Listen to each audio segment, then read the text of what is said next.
Kowalski, the last American hero to whom speed means freedom of the soul. The question is not when he's going to stop, but who is going to stop him. Hi guys, this is Bill from Spencer1984.com with a new project on the bench. And since it's a new year, it also means that it's time for a new theme. And for 2025, that theme is going to be speed. So race cars, chase cars, anything where high performance is the name of the game. So I figured what better way to kick that off than with the ultimate cinematic tribute to speed, the White Challenger from Vanishing Point. Now this is an older kit. Revell released it about 20 years ago. And it's one of the metal-bodied Hollywood-themed kits that they were doing at the time. They had kits from Fast and Furious, Bullet, American Graffiti, Blade. I think there were a couple others in there. But you can still find these pretty easily on the secondary market, and price is actually not too bad. They're about on par with the current kit.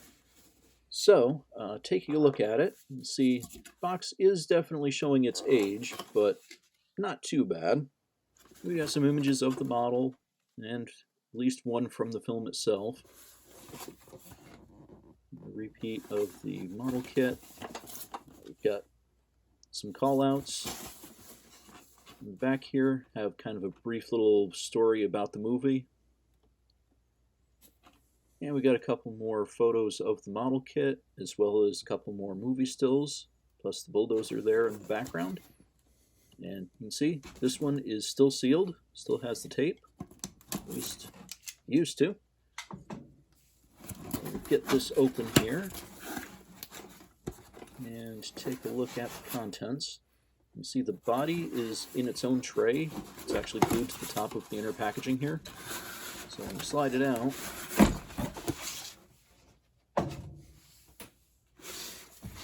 And we can take a closer look at the body. You see the paint looks pretty good, nice and smooth. It's got all of the emblems printed onto it. Headlights look good. License plates look pretty decent. It's actually got the blackouts in the hood scoops. The 446 pack there on the hood. And inside, got everything packed in there really tight. And funny enough, we include one of the old orange tubes of Tester's glue. And I do use it on occasion still, so I'm not going to say no. Now get the rest out of here.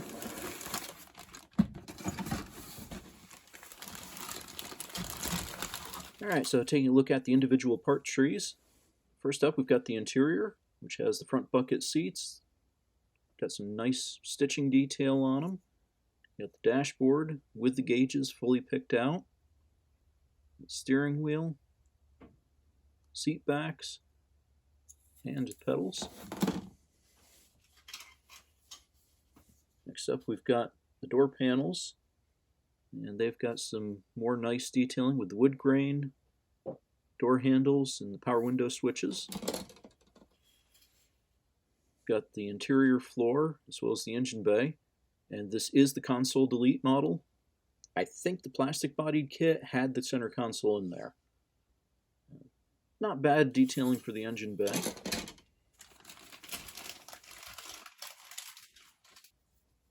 And next up, we've got the exhaust headers with the rear axle, drive shaft, and springs. We've got the exhaust system. Got the appropriate crossover pipe and mufflers. It's kind of a nice little detail, the way that they did the tailpipes there. That looks pretty good.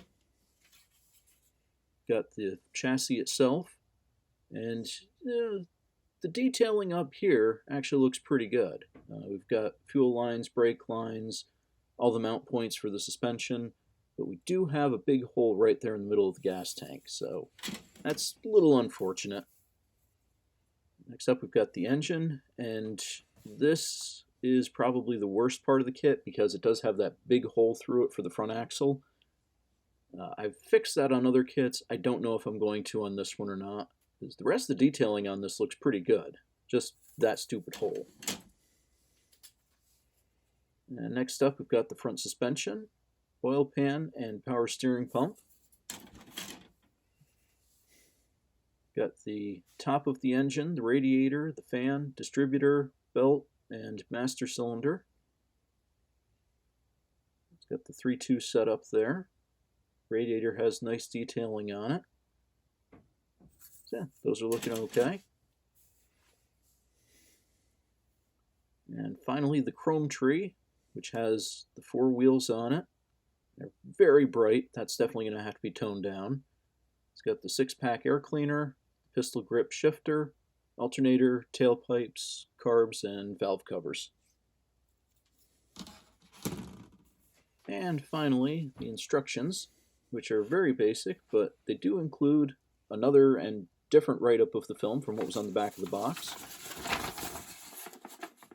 So not a whole lot to it, not a terribly complicated kit, so instructions are pretty straightforward. They're thorough, though. Yeah, everything is clearly drawn, clearly pointed out where things go. You don't really have any mystery anywhere. So that's good, at least. And based on the other one of these that I've built, I really don't expect much of any problem. So, there is the Vanishing Point Challenger. I'll be starting in on the engine and deciding whether I want to leave that big hole in it or do something to patch that up.